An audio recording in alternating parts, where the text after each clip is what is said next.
Hello दोस्तों, मैं हूं जगदीश जोशी। पीसीबी रिपेयरिंग का ये पार्ट 2 है। अगर आप लोगों ने पुरानी वीडियोस नहीं देखी हैं तो आप लोग एक बार उन वीडियोस को भी देख लेना, ताकि आप लोगों को एक अगर स्टेप बाय स्टेप चलोगे तो अच्छे से आप लोग समझ पाओगे। आज की इस वीडियो में हम लोग वोल्टेज रेगुलेटर आईसी के बारे में डिस्कस करेंगे। हम लोग देखेंगे कि वोल्टेज रेगुलेटर आईसी को हम लोग किस तरीके से चेक करते हैं, इसके कनेक्शन किस तरीके से होते हैं, प्लस इसको यूज क्यों किया जाता है। बहुत ही इंपॉर्टेंट आईसी होती है वोल्टेज रेगुलेटर आईसी, और इसके नाम से भी आप लोगों को पता लग गया होगा वोल्टेज रेगुलेटर, जैसे कि इसका नाम है कि यहां पे हम लोग क्या काम करते हैं, इस आईसी की हेल्प से हम लोग अपने वोल्टेज को रेगुलेट करते हैं। बट यहां पे एक फिक्स वोल्टेज हम लोगों को आउटपुट में मिलता है, वो मैं अभी आगे आप लोगों को बताऊंगा। यहाँ पे अलग अलग टाइप की पीसीबीज मेरे पास है। एक तो ये नॉर्मल पीसीबी है, ठीक है। यहाँ पे आप लोगों ने देखा होगा, हम लोग कॉलेजेस में जब कुछ प्रोजेक्ट्स बनाते थे, या फिर जब कोई रिपेयरिंग शॉप में भी आप लोगों ने देखा होगा, जहाँ पे अगर मान लो कोई इस तरीके का अगर छोटा सा सर्किट बनाना होता है तो हम लोग इस तरीके से पीसीबी में इनको बना लेते हैं। ओके, और कुछ पीसीबीज आप लोग इस टाइप की भी देखी होंगी आप लोगों ने, ये प्रिंटेड पीसीबीज होती है हम लोगों की, ठीक है। और पीसीबी वगैरह अगर आप लोगों को डिजाइन करना सीखना है ना, तो उसके लिए भी मैंने बहुत से लेक्चर्स डाल रखे हैं अपने इसी चैनल पे, आप लोग उनको भी देख सकते हो कि कैसे पीसीबीज को डिजाइन किया जाता है। स्टेप बाय स्टेप बहुत से लेक्चर्स मैंने अपलोड कर रखे हैं पीसीबी डिजाइनिंग के ऊपर। बाकी अगर आप लोग पीसीबी डिजाइनिंग या फिर रिपेयरिंग वगैरह सीखना चाहते हो, चैनल पर न्यू हो तो चैनल को आप लोग सब्सक्राइब कर सकते हो।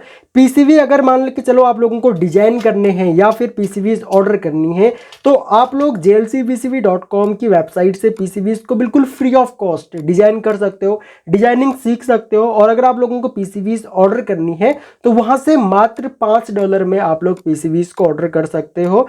और कैसे ऑर्डर करना है, पीसीबीज डिजाइन कैसे करनी है, वो पूरा प्रोसेस मैं अपने बहुत से लेक्चर्स में आप लोगों को बता चुका हूं। और डिजाइनिंग जो है वो बिल्कुल फ्री ऑफ कॉस्ट है, आपको कोई अलग से सॉफ्टवेयर डाउनलोड नहीं करना है, सिंपली उनकी वेबसाइट पे जाना है और अपने आप को रजिस्टर्ड करना है, और वहां से आप लोग डिजाइनिंग सीख भी सकते हो। पीसीबीज अगर डिजाइन करनी है तो वहां से आप लोग डिजाइन करके ऑर्डर भी कर सकते हो। बाकी लिंक आपको दिया हुआ है वीडियो के नीचे डिस्क्रिप्शन में।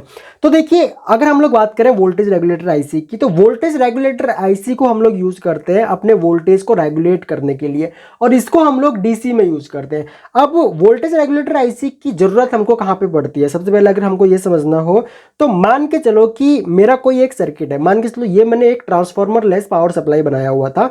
अब यहाँ पे हम लोग क्या काम कर रहे थे, यहाँ पे मैं 220 वोल्ट इसको इनपुट दे रहा था, ठीक है, एसी इनपुट इसको 220 वोल्ट दे रहा था यहाँ पे।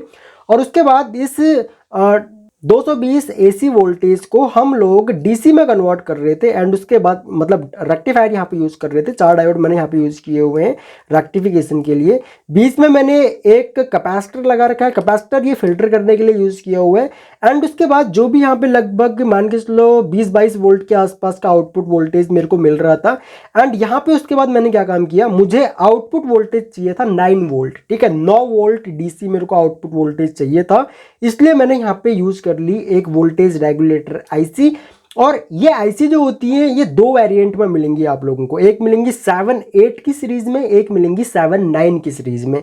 7-8 की सीरीज में जो होती है वो आपकी पॉजिटिव सप्लाई को रेगुलेट करती है, और जो 7-9 की सीरीज में होती है वो आपके नेगेटिव सप्लाई को रेगुलेट करती है। अगर मान के चलो आपने यूज कर लिया 7809, ठीक है, 09 का मतलब होता है कि ये आपको आउटपुट 9 वोल्टेज देगा।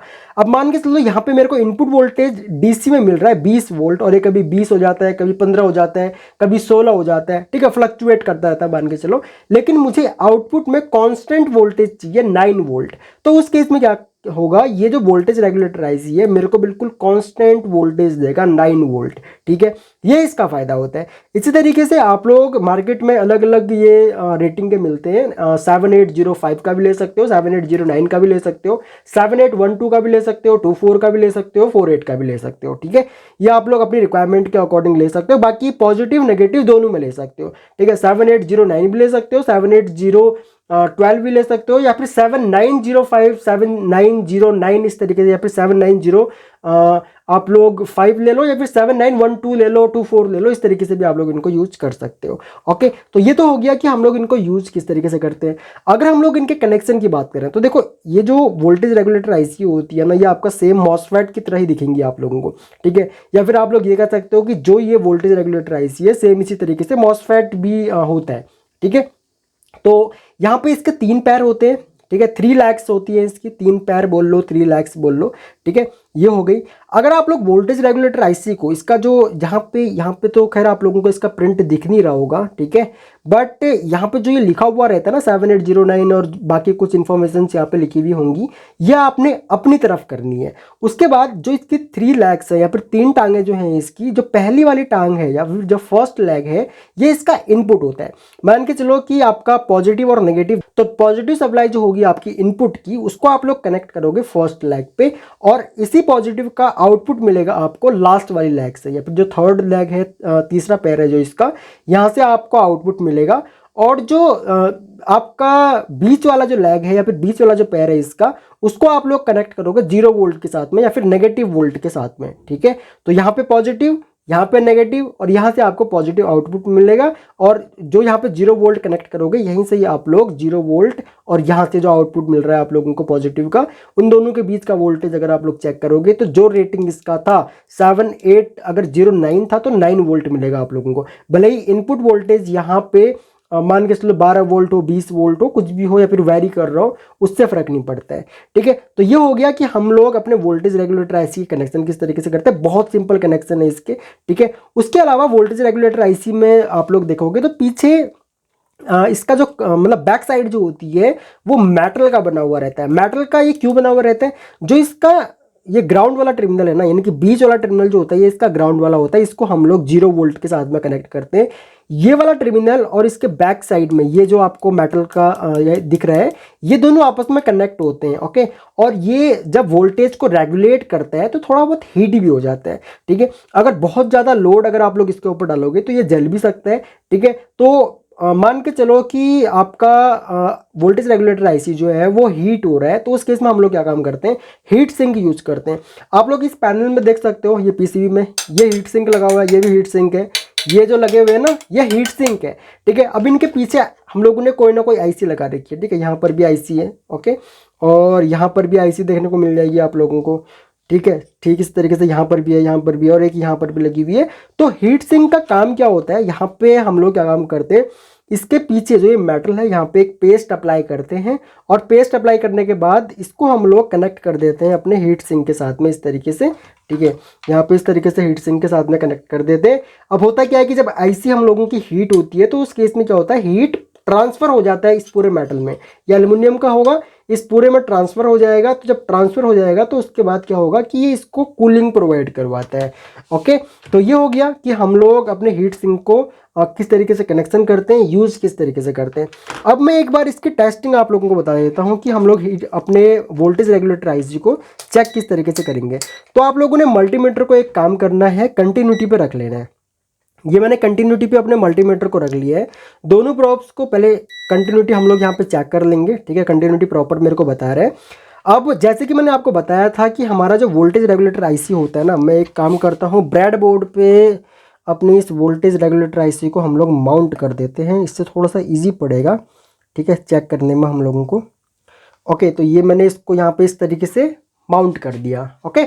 अब यहाँ पे आप लोग देखो, जो इसके 2 पैर हैं, यानी कि स्टार्टिंग के जो 2 पैर है ना, ये तो हो गया आपका इनपुट और ये हो गया आपका आउटपुट। बीच वाला पैर जो है इसको, ठीक है, यहाँ पे एक प्रोब यहाँ पे लगा लो, और उसके बाद एक प्रोब, जैसे कि मैं आपको बता रहा था कि ये बीच वाला जो इसका पैर होता है ये ग्राउंड होता है और ये इसके साथ में कनेक्ट होता है। तो इसके साथ में अगर मैं दोनों प्रोब्स को यहाँ पे इस तरीके से लगाऊंगा तो देखने को मिलेगा आपको कि हमारा मल्टीमीटर जो है वो बीप कर रहा है। इसका मतलब ये है कि ग्राउंड वाला और ये इसके बैक साइड में जो है ये एक ही पार्ट होता है इसका, ये कनेक्ट होता है एक दूसरे से, ठीक है।